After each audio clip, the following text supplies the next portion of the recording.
Assalamualaikum, perkenalkan nama saya Rika Rania. Saya akan menjawab pertanyaan untuk tugas di luar kelas tema kurikulum dasar ke-1. Pertanyaannya nomor 1, apa pengertian fun learning? Jawabannya adalah proses belajar yang sepenuhnya menyenangkan bagi anak.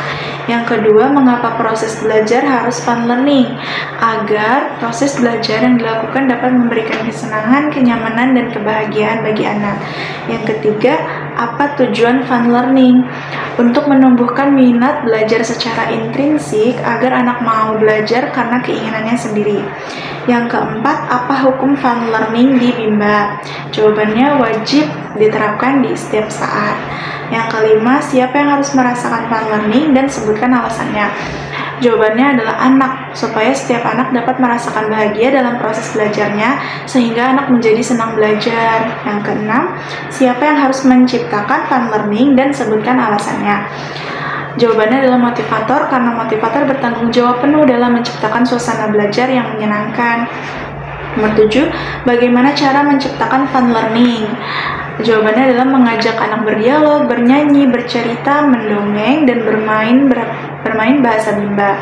Selanjutnya, melakukan evaluasi afeksi setiap saat. Yang ke-8, bagaimana cara mengevaluasi anak apakah fun learning atau tidak? Caranya adalah melihat ekspresi setiap anak dalam melakukan kegiatan bermain sambil belajarnya. Yang ke-9, apa dampak yang terjadi bila proses belajar menyenangkan? Anak akan mau mengulangi kembali kegiatan tersebut tanpa ada paksaan dari siapapun. Yang ke-10, apa dampak yang terjadi bila proses belajar tidak menyenangkan? Anak akan merasa belajar itu adalah beban, anak terpaksa belajar, merasa bosan, dan tidak mau mengulang yang telah diajarkan.